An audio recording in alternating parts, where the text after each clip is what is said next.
आज की इस चर्चा में हम बहुत सारे सवालों को एक साथ समझेंगे और कई सारे सवाल हैं जिनके जवाब आपको लगेंगे कि सबका उत्तर एक ही है। जैसे एक आपने सुना होगा कि बुद्ध को जब ज्ञान प्राप्त हुआ तब वो 7 दिनों तक मौन रहे। उस बात का संबंध आप देख पाएंगे आइंस्टीन की जो थ्योरी ऑफ रिलेटिविटी है, सापेक्षता का सिद्धांत, उससे उस पर हम बात करेंगे। उसी के साथ आपने ये भी सुना होगा मुझे कहते हुए अक्सर वीडियो में, मैं कहता हूँ कि टाइम है ही नहीं, उस पर भी बात करेंगे। उसी के साथ आपने अगर इस चैनल से जुड़े हैं तो ये भी सुना होगा, मैं कहता हूँ कि आपका जीवन और ये संसार आपके लिए क्या है और कैसा है, ये इस पर निर्भर करता है कि आप क्या हैं और आप कैसे हैं। इस पर बात करेंगे। इसी के साथ महावीर का जो स्यादवाद का सिद्धांत है उस पर भी बात करेंगे। इसी के साथ हम वेदांत पर भी थोड़ी सी बात करेंगे और इसी के साथ सत्य पर भी थोड़ी सी बात करेंगे। और इन सब सवालों में आपको संबंध दिखेगा, आप इन सबको एक साथ समझ पाएंगे। तो ध्यान से सुनना और समझने का प्रयास करना। देखो, सबसे पहला मैं कहता हूँ कि ट्रुथ एब्सोल्यूट है, सत्य निरपेक्ष है, और जो एब्सोल्यूट नहीं है वो सत्य है ही नहीं। ट्रुथ जो है वो एब्सोल्यूट है और जो एब्सोल्यूट नहीं है वो सत्य है ही नहीं। फिर क्या है? वो बस प्रतीत होता है कि है। एब्सोल्यूट का अर्थ क्या होता है कि उसके होने के लिए उसे किसी और पर निर्भर नहीं होना पड़ता, वो बस है। और जो रिलेटिव है, जो सापेक्ष है, वो अपने होने के लिए किसी और पर निर्भर कर रहा है। तो ट्रुथ जो है एब्सोल्यूट है और जो एब्सोल्यूट नहीं है वो ट्रुथ है ही नहीं। तो आइंस्टीन की थ्योरी कहती है कि समय सापेक्ष है, समय रिलेटिव है, एब्सोल्यूट नहीं है। इसका अर्थ क्या हुआ? इसका अर्थ ये हुआ कि समय है ही नहीं।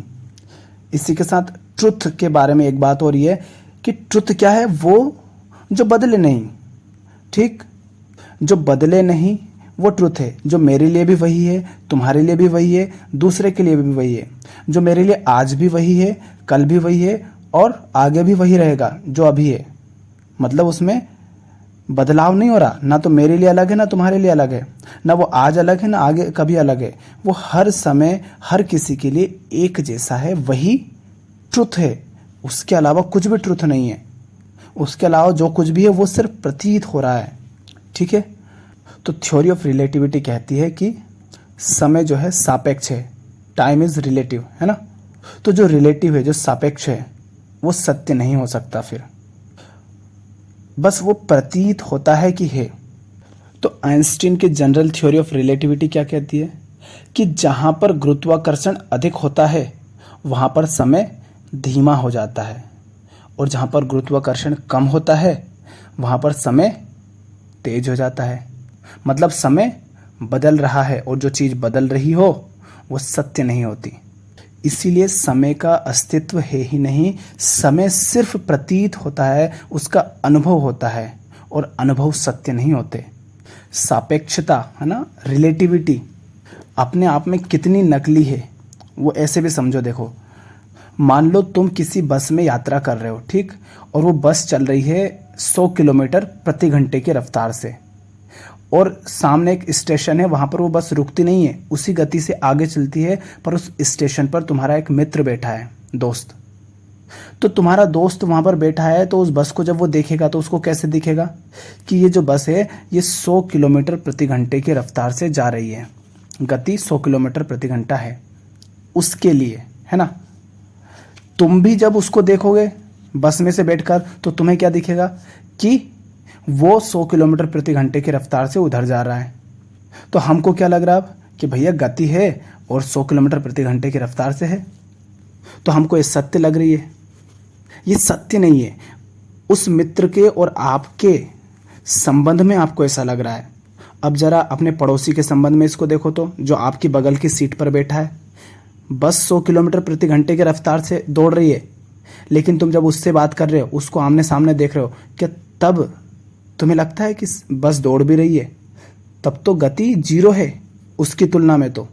यह है सापेक्ष होना, रिलेटिव होना, कि दोस्त के रिलेटिव में अगर देख रहे हो तो गति 100 किलोमीटर है, जो बगल के सीट पर बैठा है उसके रिलेटिव में अगर देख रहे हो तो गति 0 है। उसी तरह से सामने से भी एक बस आ रही है, वो भी 100 किलोमीटर प्रति घंटे की रफ्तार से सामने से आ रही है। तो अब जो गति एकदम से दोनों बस के मिलने पर, जहां एकदम से दोनों बस मिलती है, वहां पर गति 200 किलोमीटर प्रति घंटे की रफ्तार से हो जाएगी, क्योंकि 100 किलोमीटर प्रति घंटे की रफ्तार से इधर से जा रहे हो, उतनी ही गति से उधर से आ रहे हो। तो अब तुम्हें वो गति कितनी तेज दिखेगी? 200 किलोमीटर प्रति घंटा। तो तुम वही हो, बस मित्र के संबंध में गति अलग हो जाती है, पड़ोसी के संबंध में गति अलग हो जाती है, और सामने से आ रही बस के संबंध में गति अलग हो जा रही है। तो ये गति अपने आप में है ही नहीं, अपने आप में है ही नहीं। इसको इस तरह भी देख सकते हो कि अगर तुम अंतरिक्ष में इस बस को उड़ाओ और अंतरिक्ष में तुम्हारे आसपास कुछ भी नहीं हो, बिल्कुल खाली है, सब कुछ है, शून्य, कुछ नहीं है, सिर्फ अकेली बस है, तो बस चाहे कितनी ही गति से दौड़े, तुम्हें पता कैसे चलेगा कि बस दौड़ भी रही है? पहिए घूम रहे हैं, पर ना तो नीचे सड़क है पहिए के नीचे, ना आसपास कोई पेड़ पौधे हैं, ना कोई बैठा है, कुछ नहीं है, मतलब बिल्कुल खाली है, ना आगे कुछ है ना पीछे कुछ है, कहीं कुछ नहीं। तो चाहे कितना ही तेज दौड़ो, तुम्हें लगेगा ही नहीं कि तुम दौड़ रहे हो। क्यों? क्योंकि कुछ है नहीं ना जिसके संबंध में तुम बता सको कि गति कितनी है। तो ये कितना झूठा है। इसी तरह समय भी किस पर निर्भर कर रहा है? ग्रेविटी पर। तो समय भी है नहीं, बस प्रतीत होता है, आभास होता है। तो टाइम झूठ है, एक सत्य ये दिखा तुम्हें, पर निर्भर किस पर कर रहा है? तुम पर ही। तो एक समय यह है जो प्रकृति में दिखाई देता है, ठीक। अब आते हैं हम बुद्ध के मौन पर। तुमने सुना होगा कि बुद्ध को जब ज्ञान प्राप्त हुआ तो वो 7 दिनों तक मौन रहे। जब ये बात मैंने पहली बार सुनी थी तब मैंने सोचा कि ऐसा कैसे हो सकता है, कोई 7 दिन तक चुप कैसे रह सकता है? वो इसी तरह रह सकता है। किस तरह? पहले 1-2 उदाहरण समझो। मान लो तुम किसी से बहुत प्रेम करते हो, स्त्री या पुरुष जिससे भी, और तुम्हें उसका बहुत ही बेसब्री से इंतजार है, और वो आ ही रहा था बस से, लेकिन बस में कुछ खराबी हो गई और अब वो कह रहा है अब 2 दिन लगेंगे आने में। अब तुम्हें उसका बड़ा इंतजार है, तुम्हारे 2 दिन काटे नहीं कटेंगे, ऐसे ही होगा ना बहुत, क्योंकि तुम बेसब्री से इंतजार कर रहे हो उसका। वो आज आने वाला था लेकिन अब 2 दिन लगेंगे, अब तुम्हारे 2 दिन बड़ी मुश्किल से गुजरेंगे, ऐसा लगेगा जैसे 2 दिन 2 साल हो गए हैं, 200 साल हो गए होंगे, ठीक। सचमुच आपने ऐसा अनुभव किया होगा कि जब आप किसी का बेसब्री से इंतजार कर रहे हैं तो समय काटे नहीं कटता। यह है साइकोलॉजिकल टाइम, हमारा मनोवैज्ञानिक तल पर जो समय है वो। अब घड़ी उतनी ही तेज चल रही है, सब कुछ उतना ही और वैसा ही चल रहा है, लेकिन तुम्हारा समय नहीं कट रहा, ठीक। लेकिन वो मित्र तुम्हारे पास आया सिर्फ 1 दिन के लिए, वो प्रेमी तुम्हारे पास सिर्फ 1 दिन के लिए आया है, और अब 2 दिन बाद वो आ जाता है, और तुम बार बार घड़ी देख रहे हो, और तुम देख रहे हो और पता ही नहीं चल रहा, घंटे पे घंटे गुजर रहे हैं, और ऐसा लगा कि जैसे पल भर में ही पूरा दिन गुजर गया। 1 दिन हो गया, वो शाम को वापस जाने लगा, और तुम्हें लग रहा कि अभी तो आया था अभी जाने लग गया। ऐसा होता है ना, अपने जीवन में देखना। क्योंकि वो 1 ही दिन के लिए आया और तुम्हें उससे बड़ा प्रेम है और बहुत दिनों से तुम उससे मिले नहीं, तो वो 1 दिन तुम्हें पता ही नहीं चला। क्यों? क्योंकि यहाँ पर तुम खुश थे, आनंद में थे, यहाँ तुम शांत थे, तुम्हें कोई समस्या नहीं थी, और वहाँ इंतजार में दुख था, पीड़ा थी, समस्या थी। तो तुमने देखा होगा, अपने जीवन में अनुभव किया होगा कि जब दुख होता है तो समय नहीं बीतता, बहुत मुश्किल से समय निकल रहा होता है, और जब खुश होते हो तो वो खुशी के पल कब निकल जाते हैं, उसमें कब शाम हो जाती है, कब दिन ढल जाते हैं, पता भी नहीं चलता। ये अनुभव किया होगा तुमने। तो जहाँ खुशी है, जहाँ आनंद है, वहाँ समय बहुत तेजी से निकलता है, और जहाँ दुख है, जहाँ पीड़ा है, वहाँ समय बहुत धीरे गुजरता है। ये मनोवैज्ञानिक समय है। इससे क्या पता चल रहा है कि समय माने जो घड़ी है वो उतनी ही तेज चल रही है, लेकिन जो संसार का माने प्रकृति का जो क्रोनोलॉजिकल टाइम है वो अलग है तुम्हारे मनोवैज्ञानिक तल पर जो समय है उससे। तो इसी तरह इसको दूसरे उदाहरण से समझो। जब तुम परीक्षा दे रहे हो और तुम देखते हो कि तुम्हें सारे सवालों के जवाब आते हैं और अच्छे विस्तार से आते हैं, और तुम विस्तार से लिख रहे हो, लेकिन समय पता ही नहीं चल रहा कितनी जल्दी जल्दी निकल रहा है, और तुम्हारे सारे सवाल बचे हैं अभी।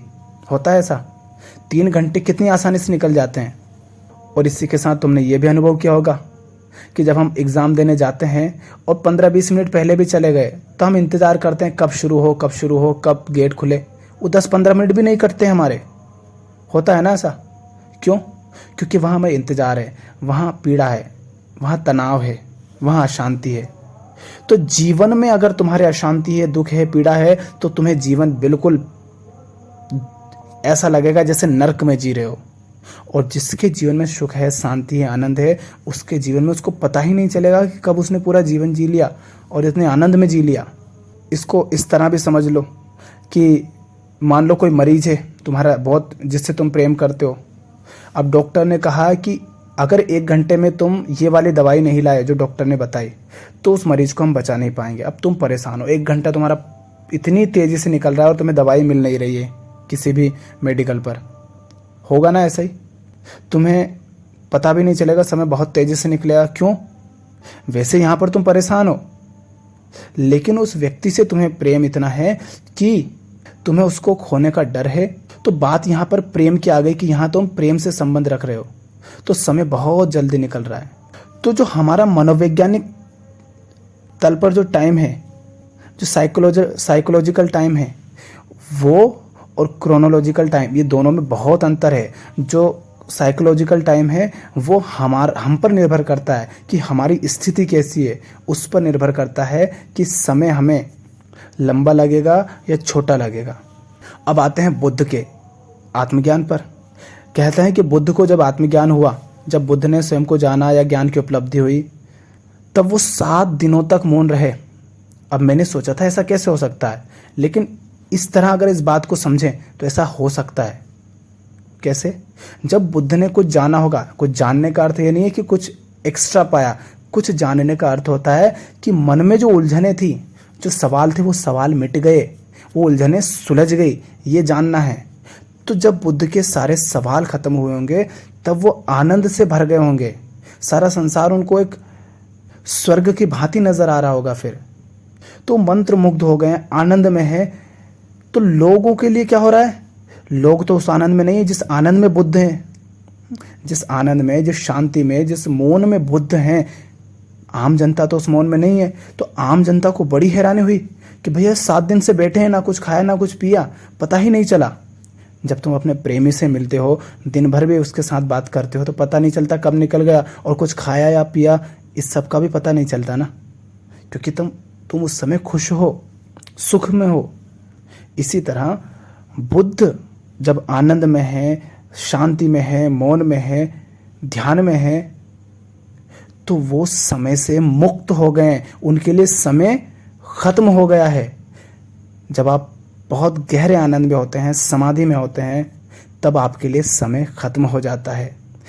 आप उस कालातीत के साथ, जो सत्य है, जो ट्रुथ है, जिसमें कोई बदलाव नहीं, जो कभी नहीं बदलता, उसके साथ जब आप हो जाते हैं, तब आप समय से मुक्त हो चुके होते हैं। तो जिन 7 दिनों की हम बात करते हैं ना, कि बुद्ध 7 दिनों तक मौन रहे थे, वो आम संसारी के लिए 7 दिन है, क्योंकि उसके लिए 7 दिन तो बहुत मुश्किल से कटते हैं। लेकिन बुद्ध को पता भी नहीं रहा होगा, अगर ऐसा हुआ भी है, हकीकत में हुआ नहीं हुआ वो बात की बात है, पर अगर ऐसा हुआ है तो बुद्ध को पता भी नहीं चला होगा कि 7 दिन कब निकल गए, क्योंकि बुद्ध के लिए 7 दिन बहुत छोटा समय है। जैसे प्रेमी से मिलते हैं तो पता ही नहीं चलता कब पूरा दिन निकल गया, ऐसे ही बुद्ध को भी पता ही नहीं चला होगा कि कब 7 दिन निकल गए। उनके लिए तो बहुत छोटा समय रहा होगा वो। पर आम इंसान के लिए बहुत हैरानी की बात है, जो इन बातों को समझेगा नहीं। तो अब समझ आ रहा है कि हमारा जो मन की शांति है, आनंद है, वो कितना बड़ा है, हमारा दुख हमें कितना परेशान कर पाएगा, इसकी लंबाई वगैरह हम पर ही निर्भर करती है। अब ये इस सवाल का जवाब भी आपको समझ आ रहा होगा जब हम कहते हैं कि चलो इससे पहले दूसरे समझते हैं, हम महावीर की बात करते हैं। भगवान महावीर ने एक सिद्धांत बताया था उनका, स्यादवाद का सिद्धांत। स्यादवाद का सिद्धांत क्या है कि देखो भैया, हमारा जो ज्ञान है ना वो सीमित है, ठीक, हमारा ज्ञान सीमित है, और जो कुछ भी है, जो कुछ भी हम जानते हैं, वो सापेक्षित है, सापेक्षिक माने रिलेटिव है ना। तो उसके लिए एक छोटी सी कहानी आपने सुनी होगी कि एक हाथी होता है और 5-6 अंधे होते हैं। अब उनको पता नहीं है कि हाथी कैसा होता है, तो उन 5-6 जो अंधे होते हैं उनमें से एक व्यक्ति उस हाथी के कान को पकड़ता है, तो वो कहता है कि हाथी कैसा है, दीवार की तरह है। दीवार की तरह नहीं, सुपड़े की तरह है। उन्हीं में से एक अंधा व्यक्ति हाथी के पैर को पकड़ता है, तो वो क्या कहता है कि हाथी खंभे की तरह है। उन्हीं में से एक व्यक्ति हाथी के पेट को पकड़ता है, तो कहता है कि हाथी तो दीवार की तरह है। और उन्हीं में से एक व्यक्ति हाथी की पूंछ को पकड़ता है, तो कहता है कि हाथी तो रस्सी की तरह होता है। अब रस्सी के बारे में, दीवार के बारे में, खंबे के बारे में इनको पहले से अनुभव था कि ऐसा ऐसा होता है, इसलिए उन्होंने ऐसा बताया कि हाथी ऐसा होता है, हाथी ऐसा होता है। और ये आपस में लड़ रहे हैं, जैसे सारे धर्म लड़ते हैं कि मैं सही हूँ, मैं सही हूँ, मैं सही हूँ।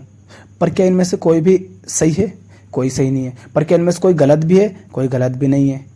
क्यों? क्योंकि उनका जितना ज्ञान है उसके आधार पर जो उनको अनुभव हो रहा है, कान सुपड़े जैसे हैं, पूंछ रस्सी जैसी है, पैर खंबे जैसा है, पेट दीवार जैसा है, तो उनके सीमित ज्ञान के आधार पर अगर रिलेटिवली देखें तो वो गलत नहीं है। पर अगर वो कहे कि हम जो कह रहे हैं वो पूर्ण सत्य, एब्सोल्यूट है, तो एब्सोल्यूट नहीं है। इसीलिए जो सवाल था अगला, हमने कहा था कि संसार और ये जीवन तुम्हारे लिए कैसा है। अगर ये जीवन तुम्हें नर्क लग रहा है ना, ये जीवन तुम्हें बहुत बुरा लग रहा है ना, तो ये इस पर निर्भर कर रहा है कि तुम कैसे हो, तुम्हारी स्थिति कितनी कैसी है, तुम्हारी समझ कितनी है, तुम्हारा ज्ञान कितना है, तुम्हें बोध कितना है, कैसा है। यही संसार बुद्ध के लिए स्वर्ग है और यही संसार आम इंसान के लिए नर्क है।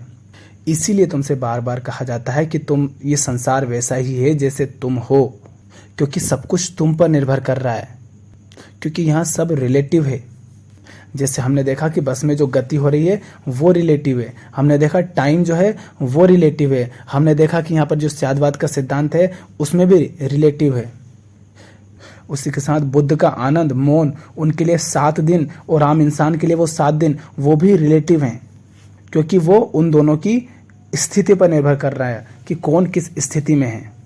बुद्ध समय से पार जा चुके हैं, आम जनता समय में जी रही है। अब आते हैं वेदांत पर। वेदांत में जब भी कोई शिष्य पूछता है कि ये क्या है, वो क्या है, ठीक ना, सब कुछ जो भी सवाल होता है, तो ऋषि उससे क्या कहते हैं? सबसे पहले कहते हैं तुम बताओ, तुम कौन हो। क्यों? क्योंकि तुम जो हो उसी पर निर्भर करता है कि बाकी सब क्या है। जैसे कोई सवाल करे कि जहां पर हम रहते हैं उसे क्या कहते हैं, तो इसका जवाब क्या होगा? भाई तुम कौन हो इस पर निर्भर करेगा कि उसे क्या कहते हैं। जैसे तुम अगर शेर हो तो जहां तुम रहते हो उसे गुफा कहते हैं, तुम अगर सर्प हो तो जहां पर तुम रहते हो उसे बिल कहते हैं, चूहे हो तो उसे बिल कहते हैं, तुम इंसान हो तो जहां तुम रहते हो उसको घर कहते हैं, तुम अगर जानवर हो तो जहां रहते हैं उसको जंगल कहते हैं, पक्षी हो तो जहां रहते हैं उसे घोंसला कहते हैं। समझ रहे हो? रिलेटिव है, सब तुम पर निर्भर कर रहा है, तुम्हारी स्थिति पर निर्भर कर रहा है कि जो कुछ भी है संसार में वो क्या है, क्यों है, कैसा है, वो तुम पर निर्भर कर रहा है, तुम्हारी समझ पर निर्भर कर रहा है, तुम्हारे ज्ञान पर निर्भर कर रहा है। दिन और रात हैं, पर किसके लिए? जो पृथ्वी पर रह रहे हैं उसके लिए। अंतरिक्ष में चले जाओगे तो वहां थोड़ी ना तुम्हें दिन रात दिखेंगे। सूरज की रोशनी 8 मिनट और कुछ सेकंड जो है उसमें पहुंचती है, पृथ्वी पर पहुंचती है, बाकी ग्रहों पर वहां पर समय बदल जाता है। जो अंतरिक्ष में चला जाता है उसके लिए समय बहुत कम हो जाता है, बहुत धीरे हो जाता है, और समय यहाँ पर तेज हुए पृथ्वी पर। अंतरिक्ष में जाता है लाइट की गति से। तो ये सब क्या चल रहा है? ये सब माया जाल है, क्योंकि इसमें सत्य कुछ भी नहीं है, सब बस आभास हो रहा है, प्रतीत हो रहा है, इनमें एब्सोल्यूट कुछ नहीं है। तो बहुत कम शब्दों में हमने बहुत सारी बातें समझने की कोशिश की, आपको बहुत कुछ समझ आया होगा। मेनली हमने यहाँ पर ये समझने की कोशिश की है कि यहाँ पर एक तो ये कि जो कुछ भी है वो हम पर निर्भर करता है कि क्या है, क्यों है, कैसा है। जैसे साधारण भी देखें ना कि कोई स्त्री सामने जा रही है तो वो हमारे लिए क्या है वो हम पर निर्भर करेगा। अगर हम उस स्त्री के भाई हैं तो वो हमारे लिए बहन हो जाएगी, हम उसके पति हैं तो वो हमारी पत्नी हो जाएगी, हम उसके पुत्र हैं तो वो हमारी माँ हो जाएगी, हम उसके दोस्त हैं तो वो हमारी दोस्त हो जाएगी। ठीक, या हम उसको नहीं जान रहे तो एक साधारण स्त्री हो जाएगी। तो सामने जो भी कुछ है वो हम पर निर्भर कर रहा है कि वो क्या है, क्यों है, कैसा है, और उसके प्रति हमारे भाव क्या हैं, हमारी समझ क्या है। हमारा दुश्मन अगर हमारे सामने होगा तो हमारे अंदर खलबली मच जाएगी, दोस्त होगा तो एक अलग तरीके का संवेदन होगा, है ना। तो जो कुछ भी है वो हम पर निर्भर कर रहा है, हमारी स्थिति पर। एक तो हमने इस बात को समझने की कोशिश की। इन बातों को आप थोड़े विस्तार से, गहराई से समझना, इन पर ध्यान करना थोड़ा सा। इसी के साथ हमने ये भी समझा कि टाइम वास्तव में है नहीं, बस प्रतीत होता है कि है। क्यों? क्योंकि वो रिलेटिव है, और जो रिलेटिव होता है वो होता नहीं, क्योंकि उसे अपने होने के लिए किसी और पर निर्भर होना पड़ रहा है, और जिस पर निर्भर होना पड़ रहा है वही किसी और पर निर्भर है, और अंत में पता चलता है कि जो भी है वो है ही नहीं। जैसे हमारा मनोवैज्ञानिक टाइम। तो हमने ये भी समझा कि मनोवैज्ञानिक टाइम और क्रोनोलॉजिकल टाइम जो है अलग अलग हैं, कि घड़ी उसी गति से चलती है, लेकिन हमारे लिए समय कभी तो बहुत तेज हो जाता है, कभी बहुत धीरे हो जाता है। तुम बीमार हो और कोई डॉक्टर कहे कि तुम 5 दिन में ठीक हो जाओगे, तो 5 दिन काटे नहीं कटेंगे, क्योंकि तुम्हें इंतज़ार है उस चीज़ का। और तुम स्वस्थ हो और कह दे कि 5 दिन बाद तुम बीमार हो जाओगे, तो फटाफट तुम्हारे 5 दिन निकलेंगे। समय बदल गया ना मनोवैज्ञानिक तल पर, कितनी तेज़ी से तुम्हारे दिन निकलेंगे, और तुम कहोगे इतनी जल्दी 5 दिन खत्म हो गया, बीमार हो जाऊंगा मैं। तो मनोवैज्ञानिक समय अलग है, और हम जीते हैं किसमें? मनोवैज्ञानिक समय में। बस इसी को आपको समझना है। और जब आप अपनी स्थितियों को सुधार लेंगे, अपने जीवन को, तो आप पाओगे कि आपके लिए समस्याएं अब समस्याएं नहीं रही, क्योंकि अब आपने आनंद के सूत्र को खोज लिया, ध्यान के सूत्र को खोज लिया है। तो जो ध्यान में होता है उसके लिए, जो समाधि में होता है, जो आनंद में होता है, जो मौन में होता है, उसके लिए समय होता ही नहीं, वो समय से मुक्त होता है। इसीलिए जो सत्य है वो कालातीत है, माने समय से परे उसको कहा जाता है। समय से परे माने वो जो बदलता ही नहीं। तो आपको बहुत कुछ समझ आया होगा। अगर कुछ समझ नहीं आया है तो बताइए, जितनी हमने बातें की उसमें।